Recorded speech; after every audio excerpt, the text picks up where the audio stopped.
All right, rolling. Ready.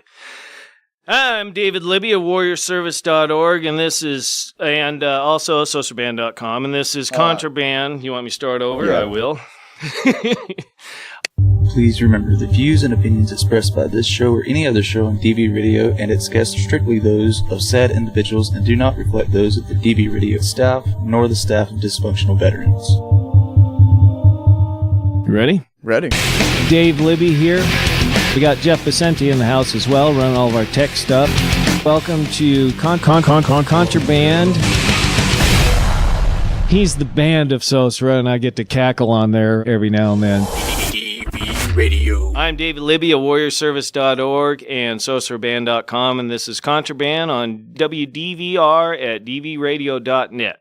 Our guest today is Calico Cooper. Welcome to the show. Hey, how's it going? Good. How are you doing? I'm doing awesome. It's Cinco de Mayo. Awesome. You got plans later on then, I suppose. Well, I mean, probably involves tacos and some sun, so yeah, I'm good. All right. I'm Maybe a margarita in there somewhere. Well, Yeah, we'll cover that later. Right. That'll be the next show. The recovery of Calico issue. Cooper. Oy. So how you doing? You doing good? You guys are here in town. You're going to be doing the Ride for Ronnie show on Sunday? Yep, my band Beasto Blanco is playing at the Ride for Ronnie. We're going to do just like a cool 45-minute set. It's our people, it's bikers and warriors and people like that. So, I mean, we're really excited to just kind of throw down. It's going to be an old school Beasto show. So, the last couple gigs we did Monsters of Rock cruise and this Christmas tour, and they were kind of themed. So it was like a lot more bells and whistles, but this is like old school, fur and leather Beasto. So it's going to be fun. Right on. Yeah, it's going to be a good event, and we'll be having ourselves and some other vets and stuff coming down, checking out the show, and even helping out a bit. So. Yes, sir, you did. We got to check out your rehearsals last night, and they were freaking awesome. You're like a crazy good props guy. Yeah, I do. I had two things to do, and I'm able to manage it all. But they're not easy. I mean, to be fair, we are a fairly theatrical band, and Dave here can handle, I have a doppelganger on stage, a giant mannequin like copy of myself, and he has to whisk her away and take her body parts with her. I was like, you're pretty good at this. Well, we got to put her together first. Right. In order to disassemble, we must assemble. So, if you guys haven't seen a Beasto Blanco show, I encourage you to do so because they do a hell of a show. The music's awesome. So, hands down, the music's good. But I'll tell you what, if you haven't been to the show, you're selling yourself short. People have said that's really interesting you bring that up because people have said before, they go, I love your music. The music is awesome.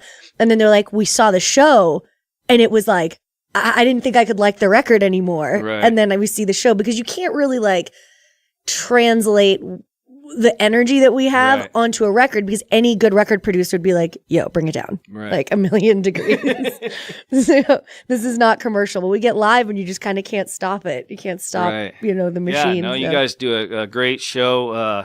Can't wait to see it on Sunday. And like I said, anybody that's out there listening now, this is obviously recorded, so you can't see that show, but you will be able to see other shows in the near future. And, see them now while they're affordable because they're going to be huge and you're going to be paying $150, $200 a ticket. So get out there and see them now.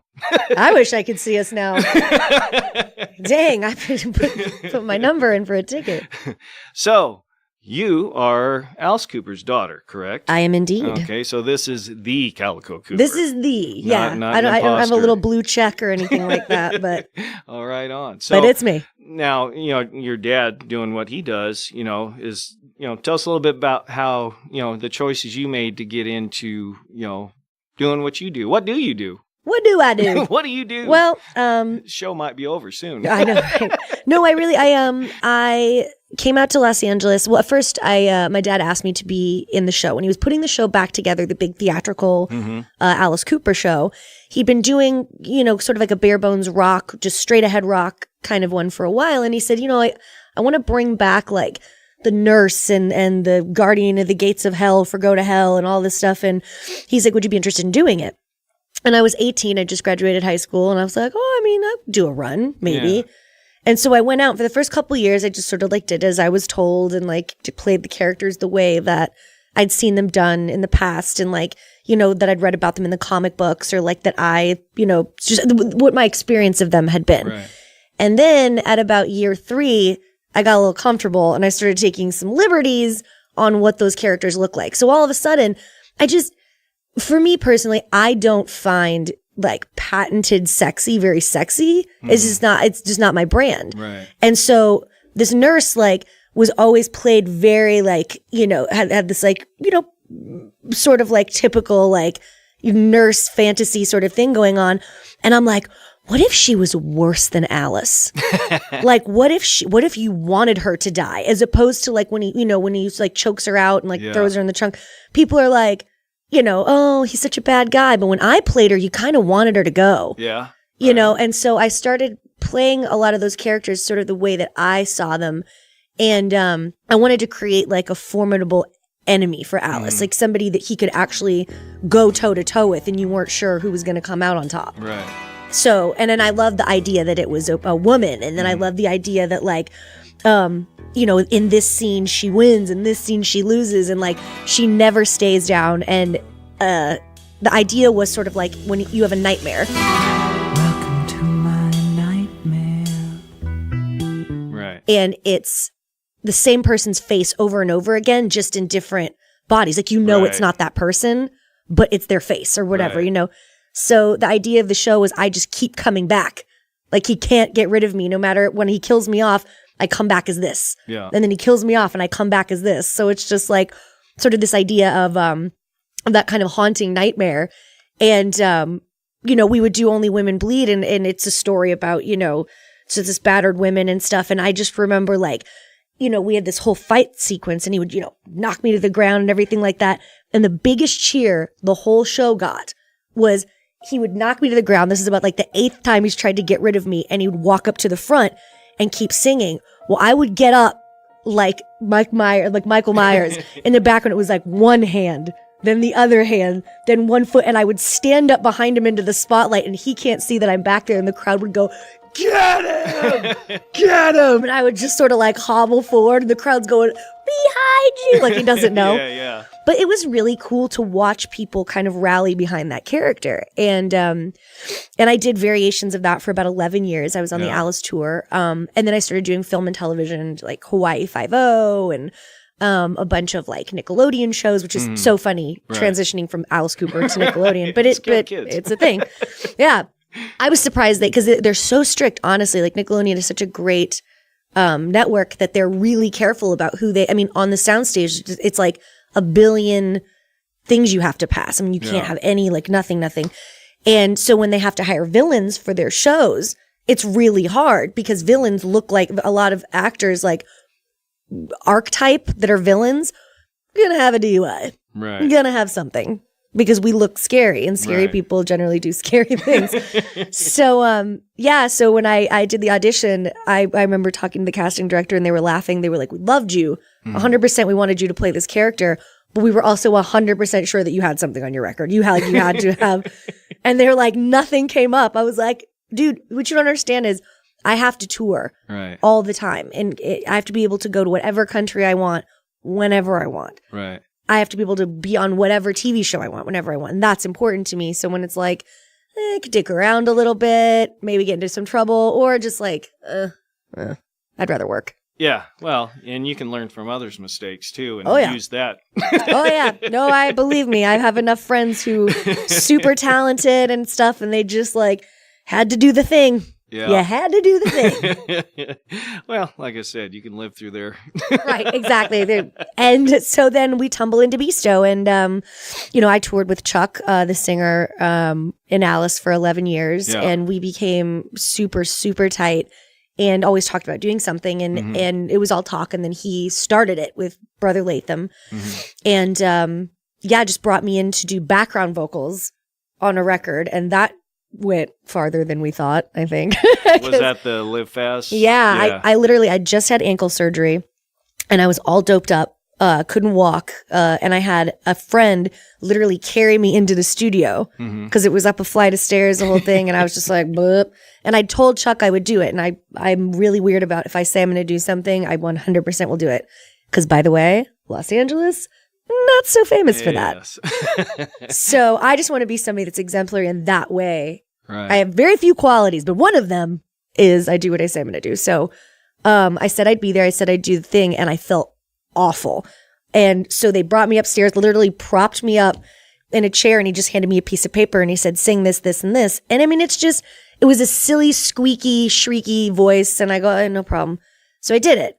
And it got really well received. People were like, oh, I really liked it. I thought, I hate listening to that voice. This is my least favorite voice that I do, but people like it. Is it on in particular? Take it out and the whole thing. Oh, but also nobody ever asked me if I could sing. They just assumed not. So I was like, okay. So anyway, it was great and it went really well and the record did well. And then the second record was sort of like, why don't you do a little more? Why don't you do a little more? And now we're at where we're at right now, where he's literally having to be like, please step out of the spotlight. I'm like, no. Well, you do your own song also on the newer record. Yeah, I actually have 2 or 3. Yeah. Yeah, and Chuck and I are doing a lot more like duet stuff and just kind of figuring out what works. But man, the record is so that's the good. new stuff. Yeah, I was talking about the self-titled. Because you do Machine Girl and, isn't that your first complete song? Machine Girl is my first like solo song.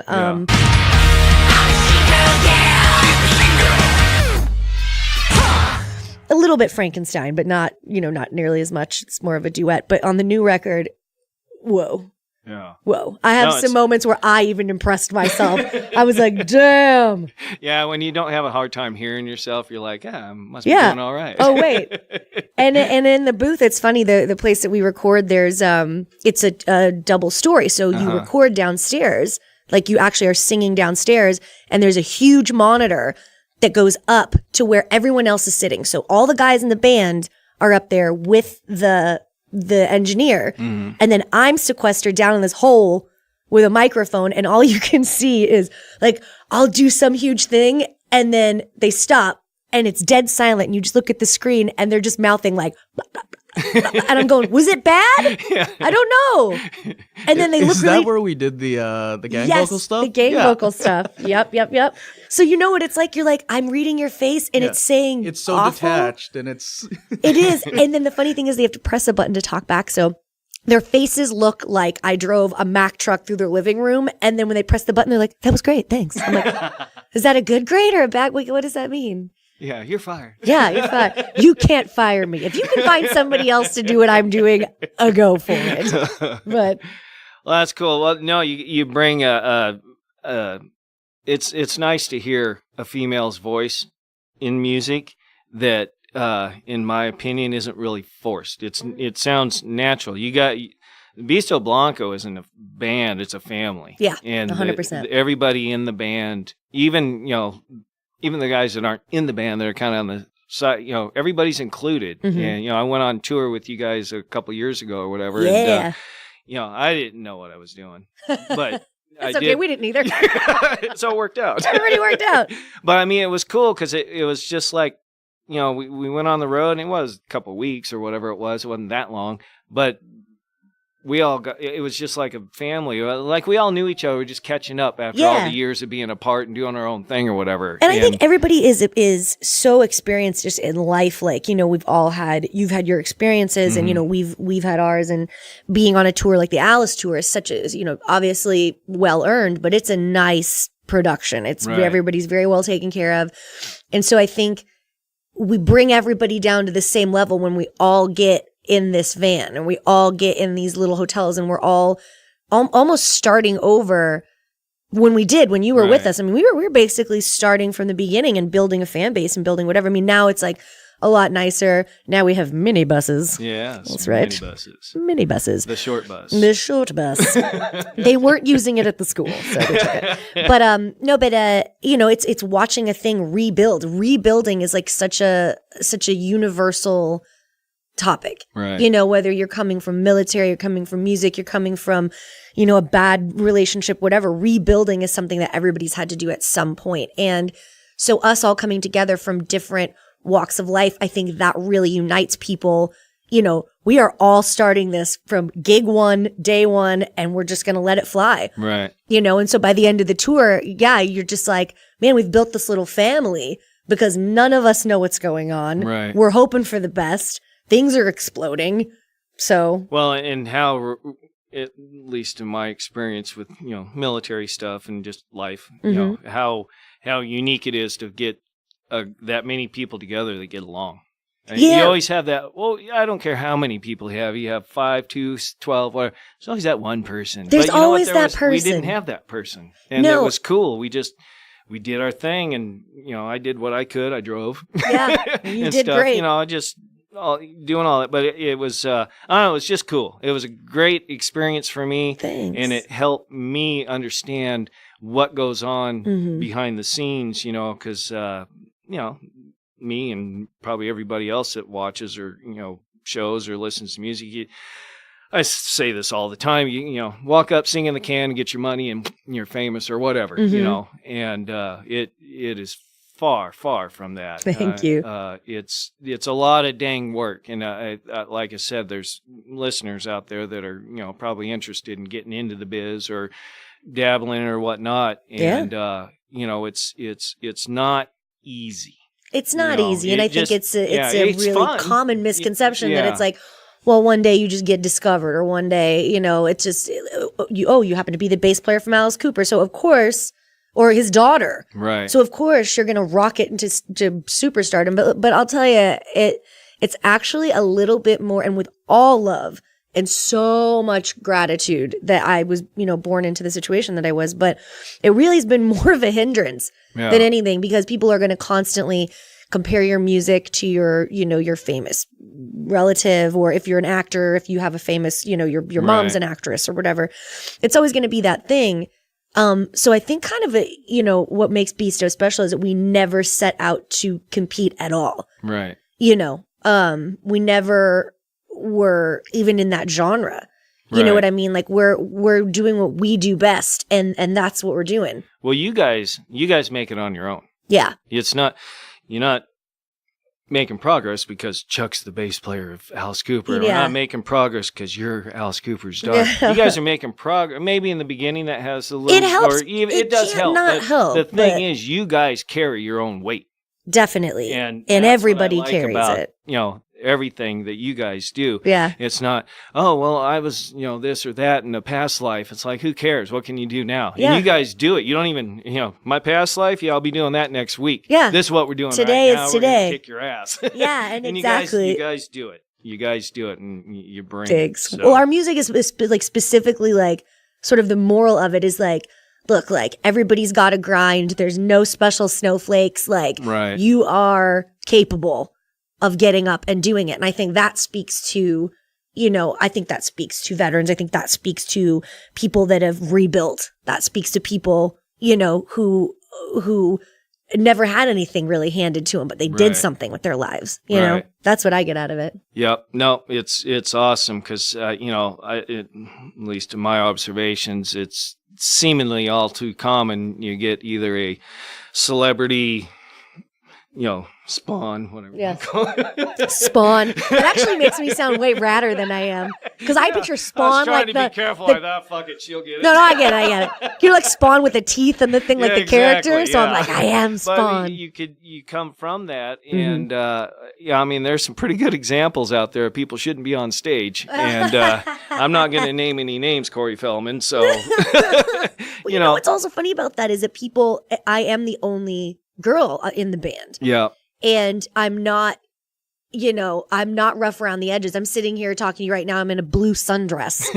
So it's like I play this character on stage, but it's definitely like that thing is alive and well in me.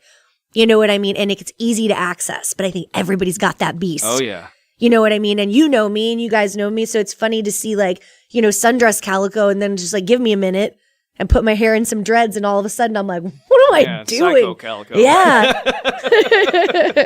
All right. Well, in after our break coming up here, you got a little bit of military history in your family. Yes, sir, I do. We'll cover some of that, and then we'll talk more about what Calico Cooper does on a day-to-day basis. Killer.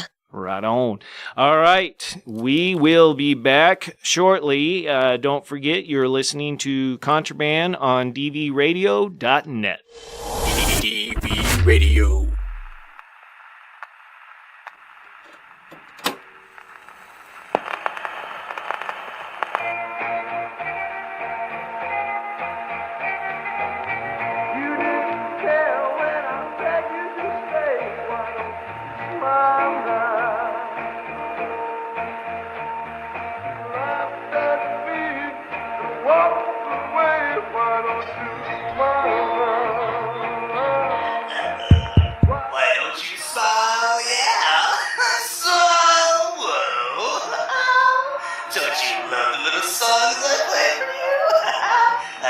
who's coming, and guess who's gonna be there?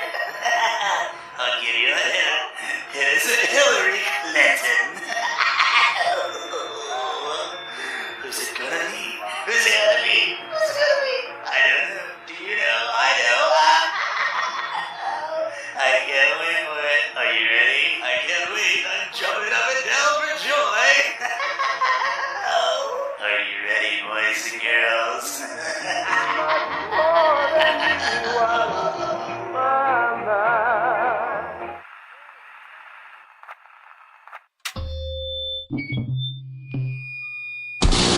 Stay tuned to WDVR from DVRadio.net.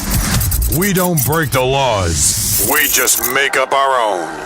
DV Radio. The holiday season isn't always about physical gifts. Sometimes it is more than that. So during this holiday season, give to dvfarm.org. The DV Farm in Gilsum, New Hampshire is dedicated to helping addicted and homeless veterans get their lives back on track. Help them and let them know that they have a purpose and they are not alone. They watched your 6 when they volunteered. Now you can watch their 6. Give to dvfarm.org today. You're tuned in live to DV Radio. Online and on the go on your mobile phone.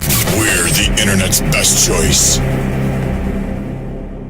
All right, welcome back to Contraband on dvradio.net. I'm David Libby, and we are here with Calico Cooper. Still me. Still here, still hers. I didn't leave. Not at all. Also, don't forget, you can go to warriorservice.org and hook yourself up with some merch. And if that doesn't please you, head over to SOSRAband.com, and you can pick up a copy of our album. Anyway, so you have military history in your family. Indeed, I do. Both of my grandfathers served, and like we were talking about off air, it was so much more of a commonplace back when I feel like everybody's grandfather served. Mm-hmm. That's what you do, and then great uncles and things like that. And actually, my family has a long history of military service, and then I think it was. Like my dad's era was the first time where it was like, hey, like I have an opportunity to be an artist. I mean, honestly, I think he would have served if it was asked. Yeah. But I think that, at the time he was really like, that was right in the huge upswing of his career. Mm-hmm. So he went artsy, and then sort of like everybody from the gene pool followed him in the artsy. I actually would have been great in the military, but you know this. Oh, absolutely. Absolutely. You would have been a general by now, I'm sure. The world's funniest general. People love that. That's right. General pain in the ass is on the field. So what branches of the service were your grandfathers in? Navy and Air Force. Navy and Air Force, cool. They serve overseas at all? They did. Yeah. Yep, they both any did. of the big wars or? I think they were assigned overseas. I know that my mom's dad went overseas. Mm-hmm. I believe he did. I think it was Vietnam. Shoot, I can't remember. He's going to punch me in the non-existent nuts because I can't remember what it is. But sorry, I shouldn't say nuts and grandpa in the same sentence. But no. But I did. So, but no, he actually, that's how he decided to become a pastor. Oh, cool. So he was serving, and then met somebody that was like, hey, Bill, we go to this church and there's a lot of fine women there. You should go. And so he did. But he's been a Baptist pastor now. He's been retired for a while, but he still speaks at the retirement home he lives in, Atherton. Yeah. But he looked like Elvis, just a really cool dude. But yes, he was definitely the serviceman. Oh, cool. And that was your dad's dad? That was my mom's dad. My dad's dad, who was also a pastor, was military trained. He was the Air Force, but he ended up going into aviation, like electronics. Okay. So he built planes. Oh, okay. He worked for like Goodyear Aerospace. He did all that. So then he became a pastor out of that. Oh, nice. But yeah, definitely the military transitioned them into their respective careers. So it's pretty cool. Well, right on. So you got a little bit of military blood in your Can't family. you tell? Yeah. And you got, you guys doing things now. You're helping out Warrior Service. You guys have allowed me to come down and be a part of your show, help out with the props and all that stuff. And I got a couple other guys with me, vets that got to check out the rehearsals last night and stuff. So they were checking that out and thought that was pretty rad. And then we get to see the show tomorrow. That's awesome. It's Well, cool. you're definitely helping us because if you've ever seen me try to tangle with a CO2 machine, it's not cute I at have all. actually. Yeah. What the hell is this thing? Yeah, no, we appreciate what you guys are, doing for us, especially. And then, we're trying to get in the music biz ourselves a little bit. So Heck yeah, I've trying heard to- your band, man. It's Yeah. good. Oh, It's thanks. good. It's Yeah. really good. It's mostly Jeff playing everything, but and I'd say mostly. Look at 'cause you Jeff plays modestly. everything. Modestly in the corner. So, but yeah, no, it's cool. It's all about, helping each other out and helping each other see your dream, whatever that is, and, as we all know, this stuff doesn't always turn out how we want, but you just got to stay the course. Yeah. And you can get there. Might not be the path that you thought you were going to take to get there. Oh, but 100%. yeah. I mean, if anybody's lived, a little bit of their life, they know that already. And so, yeah, I guess the key to that is just never give up. Yeah, I'm never give up. And also, somebody just reminded me, I was bitching about, something career related. I was like, blah, blah, blah. I should be here at this point. And then somebody said, man, it was a friend of mine who's become very successful in her TV career. And she was just like, I miss it. She's like, it was the journey of having nothing and getting to where I'm at, and winning Academy Awards and stuff like that. She's just like, that was it. That was the magic time. That's when I met all my best friends. Mm-hmm. That's when I had the craziest nights of my life where I'm like, I literally have no place to sleep. Literally. and just, having to go do like a stand-up set just for $100. I mean, even though it sounds like, oh, you want a nightmare, but it's the journey is what you remember. At the end of the day, that's it. And it's the same, with Beasto. It's like, we have such great gigs now and we're having so much fun and we have so much farther to go too. But I mean, when we talk, it's always about the ridiculous stuff that's happened. And those are the memory makers. And those are the things that, on your deathbed, you go, jeez, you know what I mean? But that's life. That's what life's about. And those relationships. So yeah, it's. Well, and I think people do kind of get focused on the prize. End goal. Yeah, they're like, oh man, I got to get there. And then if they don't get there, they sort of veer off to the left or right or whatever, they're like, oh, I'm not going to get there. Everything's coming apart. And it's like, man, you just got to enjoy the ride and enjoy today. Yeah. Because this is what, like you said, what you're going to remember. Getting the prize at the end of the day, yeah, that's cool and stuff. But how you got there is what makes that prize worth it or not. Because, if you hand that prize out to everybody, everybody gets a trophy. Yeah.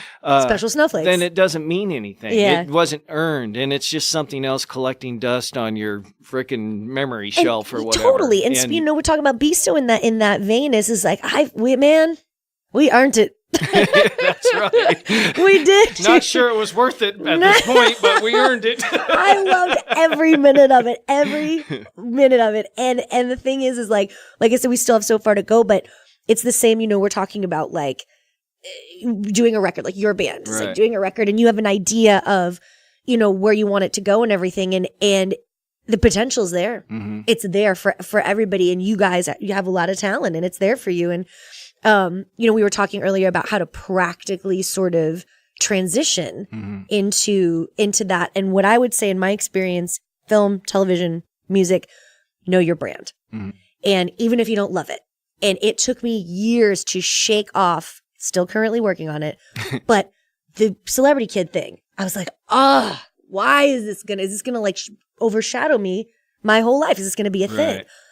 And then I started learning from people around me that were in my position of how to embrace it and use it in a way that I didn't feel douchey and use it in a way that I can live with.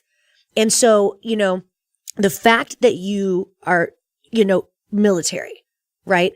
There is a niche market for that. And that's your platform. That's where you take off. You can go anywhere from there. Right. You know what I mean? You can end up being a pop star. Yeah. That life will take you there.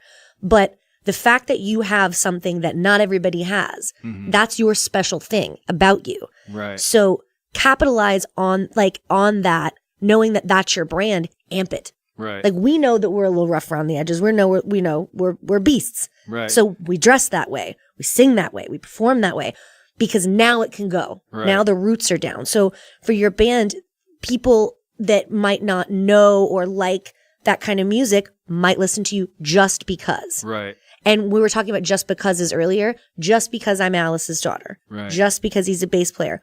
Sure. Maybe 100 people listen. But after they do, they love us. Right. That's your platform. If you're listening and you're thinking about becoming an actor, I can't tell you how many people I have auditioned, like on the other side of the table, that had no credits, that had no experience, but they were an actual serviceman.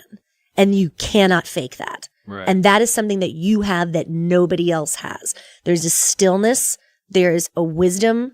There's almost a haunted air in the room that you cannot, I mean, maybe if you're Daniel Day-Lewis, you can figure it out. But but most people that are coming in for me, right, when I hire a biker, there's something about a real biker that's not pushing. Right. It's not hollow. It's not hollow. And you're confident that that's who you are because that is who you are. Right. So if you are looking to get into film and television, I suggest really go out for those parts that seem like you go, well, I don't want to be this guy anymore. Right. Like I want to get out of that. And you will. But you didn't spend the last 10 years of your life building this person for nothing. Right. Use it. Use that person. Now that person gets to serve you. Right. And so you get to go out there and say, this is my band. We are these guys. And people will hail you as lords because they're like, man, these guys have been through all this stuff. And now we're listening. Right. And now you can drive the train wherever you want. Right. Well, that's, you got to embrace your differences. Yeah. And that's what makes you, like you said, stand out from, when I started doing the music stuff, I was trying to sound like this guy and sound like that guy and all that stuff. And, I never really did. I could kind of on some parts or whatever. And it was frustrating.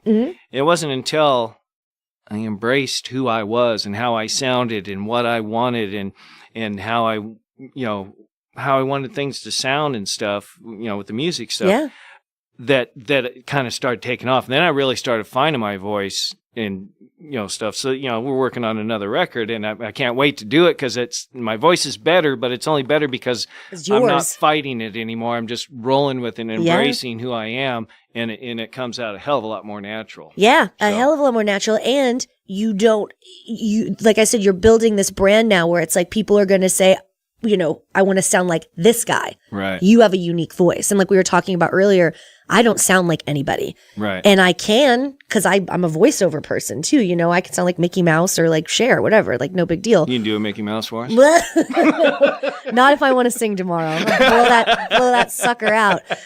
But Chuck and I were doing this Valley Girl thing last night and I can't talk because it was so high pitched. Valley girl, she's a valley girl. Valley girl, she's a valley girl. But anyway, so I mean, your voice is so unique, and actors, painters, whatever you guys are wanting to go into, don't run away from that darkness or what makes you who you are because you can't fake it. Right. And people will spend their lives trying to be as interesting as you are naturally. Yeah, exactly. And that's what, when you hear, see, or whatever other people doing this, that, and that, and this, especially in the arts, people, you try to emulate them because they're successful and you want a piece of that. Right. It makes perfect sense if that's working for them. In your mind. But if you want to make it like they did, you have to embrace your differences and use those to your advantage to be yourself. Then, like you said, you get your own brand on there. And that's what it's, kind of what it's all about in order to be successful. I mean, in this. And on the flip side of that, the success isn't always monetary. It isn't always, No. I'm happy. When we got our album done, I was happy. I mean, I feel good. You did it. It's me. You freaking did it. It's me and Jeff. Don't get me wrong. Jeff just gave me a side eye. I didn't get my finger stuck in the guitar once. So, But thank God he's helped me out, and stuff. And like I said, that's kind of what all this is about, just helping each other out and doing our thing. And at the end of the day, I'm not driving a Rolls Royce or anything. I don't know. Maybe I never will, but it doesn't matter because I'm happy with what I did. Yeah. And the thing is you're doing it. Right. I cannot tell you, especially living in LA for, I will not disclose how many years, but I was born here. Let's just put it like that. But if I have to sit at one more bougie table full of people who aren't even the people that are successful, they're people that are like the hangers on, and they just talk and talk and talk about nothing and about how, and we're gonna do this pilot and we're gonna do this tour and I'm gonna start this even YouTube channel. I'm gonna. And I find myself just sort of like, I mean, it's hard to not check out because I'm trying to be polite, but I mean, it literally, all these gunnas and the people that aren't at the dinner are not there because they're doing something. Right. You know what I mean? Like, so it's nice to relax. It's nice to have buddies, but I just, that kind of like pie in the sky, like if we're going to do it, let's say, hey, why don't we meet next Saturday and just like bang out an episode of this ridiculous show. We'll find out what doesn't work once we shoot it. Right. Let's shoot it. Do it. Just do it. And people get in their heads, about the perfect record. It's got to be great. Can't release it yet. It's not, 10 years in the making. And usually your hard critics are those people that are still saying, we're going to do this, yeah, or we're going to do that. You're going to do this and going to do that. And they're and like, then they hear your stuff or see your stuff, whatever. And they're like, oh, they didn't do this or they should have done this. It's like, okay, great. Dude, by the time you actually get up off your ass and film one episode of whatever web series that you're doing, like, we've already done 4 world tours. Right. I've somehow managed to get a ragtag team of people together and shoot a horror movie. Like, and sometimes I watch the stuff that I do and I go, okay, well, that didn't work, but I did it. Right. I did it. So yeah, I mean, we try stuff on stage all the time where he'll look at me and be like, no.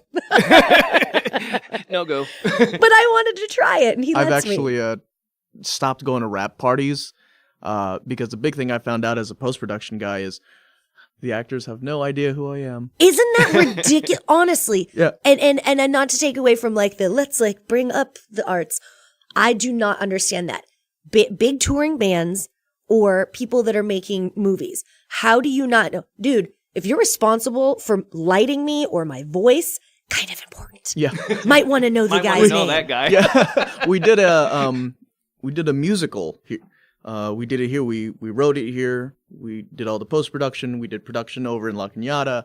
And I was there for writing, for production, for mixing. I was on set, and then I tuned all the actors, and then I did all the ADR. I mixed it. I helped with the video editing, which we did in the other room. Right. And the actors saw me in and out for this few months that we were doing it. Mm-hmm. And then went to the rap party, and no one talked to me. That's so They wild. all walked right past me. But that's LA. It's the BBD. Yeah, and like how you said all the people, the hanger-ons that were just like, I'm going to do this. Every one of those people, they didn't talk about the show. They talked about what they were planning to do next. The or next what they thing. thought they might be doing. Or, hey, let me spew my resume out at you. Right. If I'm Like, I'm just going to sit in the corner and take a nap until the show starts. Is that cool? right. Okay. That's cool. Okay, Yeah. that's cool. So Yeah. somebody that wanted to get into acting or music, I mean, in your experience, how In my experience, so and this is stuff our listeners can do. right. This is actually, Yeah, I mean, so this is doable. pay attention. This isn't about like anywhere that I've gotten in my life. And not saying this to be like, on my soapbox, but like I really did not go about it in the way of kind of like riding on a coattail. Like I moved to LA, I started studying. I went to when I would ask everybody, who is the hardest teacher to get in with? Like you can't get in. And they tell me your name. And I go, okay. So that's a doable goal. Yeah. So I will knock on your door. I will sit in your class. I'll audit until you're tired of me. And that's essentially the mindset. But for somebody that wants to get into it, that just kind of is discouraged and feels like, I'm going to get swallowed up by a sea of other actors, Right. you are. But what I was saying is that earlier, you have something. What is it? What is that thing that you have that nobody else has? And you might not even know, and that might take some time for you to figure out. But if you have served in the military, I'm telling you, as somebody that has auditioned people, as somebody that's been a casting director, as somebody that, you know, sees a lot of people come and go through the doors, we would always rather have authenticity. And so you have a huge leg up to come into major motion pictures. Huge. When people are making shows about pre-war, post-war, I mean, the fact that you have actual knowledge of that scenario, writers love you because you can correct them. Like, that's not how it is. Right. You bring an authenticity. So to anybody out there that, you know, is specifically looking for like film and television, there are managers out there, Los Angeles, New York. I mean, it's everywhere now. Atlanta, everywhere. Well, plus we got the internet too. Plus so we got no excuse. But you don't have to live in LA anymore. You Right. don't have to live in New York. You can do this from wherever you're at. There are management companies that specialize in specialty talent, and that's how you get in. So you walk into an acting, you know, manager and say, "Hey, listen, I'm interested in doing this. I served in the military," and their first couple of gigs they'll get you are playing those roles, and then just you sort of like capitalize from there. But what I will say is be relentless, because there's so many people trying to do what you're doing, Right. but because you have that special thing, now your pool's down to, you know, 8 billion people that are doing that, Right. but it's better than it was before. Right, yeah. Not But 80 there is billion. only one guy that's going to be exactly like, lives in Atlanta, 6'2", this age, looks like you, has a ponytail, has a regional accent. You're it. Yeah. And it takes the pressure off, because if they're looking for you, you're it. Right. That's it. You know, experience not necessarily none of needed. it matters anymore. It's No. just like, hey, you're the guy. Yeah, It's you're the like, guy. oh. So, I mean, there's so much hope. And, you know, my friends that do other things professionally, like, let's just say, I don't want to be an actor, but I have been a horseback rider for years. They're going to hire you over an actor Right. because they only have to have one. Can you kind of act? Okay, great. Can you Right. really ride a horse? Beautiful, you're hired. Yeah, perfect. So I mean, what I'm telling you is it is about art, and you can get more into it. But on the business end, you have a better chance than you think you do. And that goes for you listeners out there too that are, you know, we all have our ailments or disabilities or whatever you want to call them. You know, those are not things that keep you down either. That is exactly what makes you right. wantable. It's not a disadvantage, it's an advantage. Especially if you're looking for a specific, where as an actor, it's a blessing. If you had to go through something awful, and this is the, you know, the repercussions of it, the fact that you have this for real, Right. and that you overcome it, I mean, as a casting director, I would go, that is it. That's it. This Right. is the guy. Because people will really relate to him. It's not some actor pandering. Right. Well, and it's the cool thing about it too is you get disabled, you know, or whatever your issue is, and you demonstrate that you're able to overcome it, and then you know that's what makes you attractive also to these folks and all that stuff. So don't forget to go to my DV store and get your DV merch. And if you put in some overtime next week at your work, you can go over to warriorservice.org, buy yourself a sexy t-shirt. And if that doesn't strike you, go to SOSRAband.com and get yourself a CD. You also have Beasto Blanco website. What is that, beastoblanco.com? Yes. And you can check them out there as well. You can also Google them, and they, you know, check out their videos. I mean, if you kind of want to sample things first. You're going to want to see this. But I guarantee you, if you like what you hear, go see the show, because then you're going to love what you see and hear. This is Contraband on dvradio.net. I'm David Libby still, and we are still with Calico Cooper. What's up? So we're going to talk a little bit about what she's got going on in the future. Go for it. Got so much cool stuff coming up. So, I mean, this year is the year of the beast. We're definitely doing a lot of touring. We're playing this. No, I'm not pronouncing this right. Metalopolis. That's what it is. Oh, Metalpalooza. Okay, right. So I'm an idiot. It's Metalpalooza. What is it? Metapalooza with Megadeth, and it's going to be really great. And and the uncles. That'll be over in Germany. In Germany, right? yeah. So we're doing that, and then US runs, the new record's coming out. So a lot of stuff for Beasto. And then for me, I have a couple of television shows coming up. One which I'm producing, and it was, again, labor of love to do. Right. It was one of those things I kept saying, I'm going to do it. And then I kind of called my own number and I was like, okay, well, now is the time. But it was, to be honest, it was a total nightmare, but it's the funniest thing I've ever done.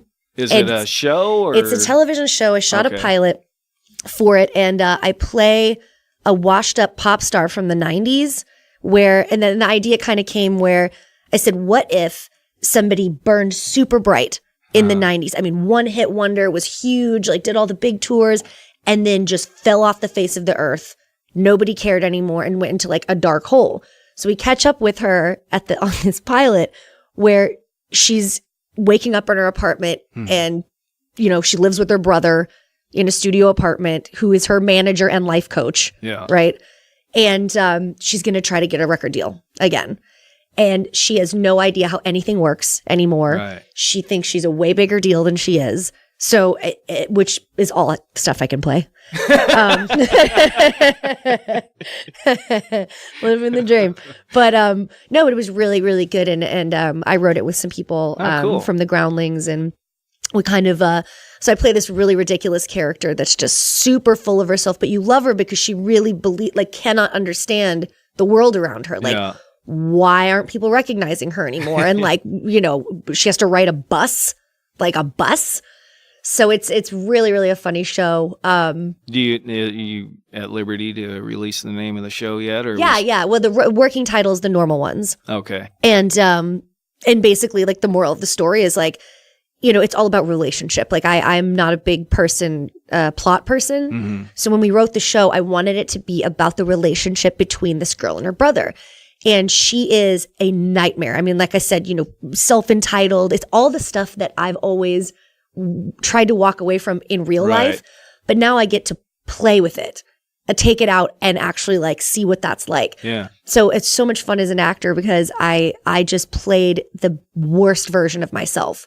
Like if I had never had any sort of parenting or anything and just was left to run wild, and I got to explore all that stuff. Well, I'm curious to see the show now. Oh, it's great. I mean, but it lives in me. Like we're talking about the beast lives in you. This horrible creature, there's a part of her in me, definitely. Yeah. And I got to throw temper tantrums and it was so much fun to play her. And the relationship between her and her brother, I mean, like I said, she's trying to get out of a dark hole and obscurity. So she, she's got to kick the drugs, kick the alcohol, lose a bunch of weight, get relevant on social media again. And it's all this stuff that all my friends, we're all trying to do in LA anyway. But coming from a place of already being entitled, it's a whole other thing. And it's so funny. I've seen it personally in my life with musicians who at one point were a bigger deal than they are now. And they just can't. It was always been a fascinating topic to me because they can't transition. Right. They can't be realistic and go, okay, here's where I'm at now. So how do I make the most rad, new show or new song or new whatever from this place as opposed to from where I was. So, but that's always been fascinating. So I wrote this character, I played her, and the brother is a self-imposed life coach. Mm-hmm. He is sober coach, everything like that. So she can't move a finger without him micromanaging her. He's a very nervous little guy and he would do anything to get her back to where she is. And so it's all about relationship. He worships her because, he's closeted gay. Right. She was a big, gay icon pop star. He was always just with her as always is her brother, kind of thing. And, so his identity is her. Right. Everything is about her, and she knows it. And so it's just that'd be cool. The interplay is really, really cool. When is this going to come out? So we're shopping it. So for those of you who don't know, that when you're not doing this with a big company, you make it on your own. Mm-hmm. It's called a spec. So you make it on your own with your own money. or with somebody will give you the money, like a benefactor, and you make the whole pilot, edit it, do all the business, and then you shop it to network. So I'll take it to Netflix, Hulu, all the big boys. I'll take it to a couple actual like TV networks. And then we talk about what's next. You say, do you want to make this into a feature? Because like Lifetime could take out all the curse words, all the, sexual stuff, and just make it like a jaunty after school special. And it could be. Happy to do it. HBO could take it and say, hey, we have these like 10 writers that want to make this like Orange is the New Black, like a really dark look at what it's like to fall out of grace, from that kind of thing. So we're open to anything, but basically it's a 20-minute multi-camera comedy concept. And we did it. Cool. We did it. And it was a nightmare to shoot. Yeah. And it was just calling in all favors, but you do it because that's how you get things done. And that's exactly. If it was easy, everybody would do it. Well, cool. All right. Well, it was great having you on the show. Thanks. You're awesome to work with. I consider you a friend, and totally. Probably more family than friend after our little tour. But after our jaunt through the wilderness. It was a good time, yeah. No, and I appreciate you coming in today. Do you have a website also, right? I do. I'm fully repped up. We have beastoblanco.com. That's where you'll find all the cool media and links to, all of our merch and cool stuff like that. We have calicocooper.com, and that's all my stuff. Mm-hmm. But it really nowadays it does all sort of bleed into each other. I've got the Instagram and the Facebook, and we all do. But you can find us online. We are a muscly presence. Right on. Well, anything you want to leave with the listeners before we close up shop here? Like a word of wisdom? Sure. We'll test your wisdom bank. Okay. All right. I'm going to blow your mind right now. All right. If you hold a person underwater long enough, they stop being an asshole. There you go. You heard it. AKA waterboarding works. All right. Thanks again for coming in today, Calico. You're awesome as usual. Thank you. Look forward to the show tomorrow. And like I said, for all you listeners out there, if you haven't checked out a Beasto Blanco show, you are cheating yourself out of some delightful parts of your life. So, hell yeah. There you have it. All right, man. Thanks again. Nice Take talking. care. You too. Bye-bye. Peace. Wink. So there's that first 20. So I just keep it rolling. So. Yeah, I know. I just do the so we're done. It's cheaper than a click. It's for Bo to know because he's cutting. That's true. I'll let him know. Okay, scene 2. DB Radio.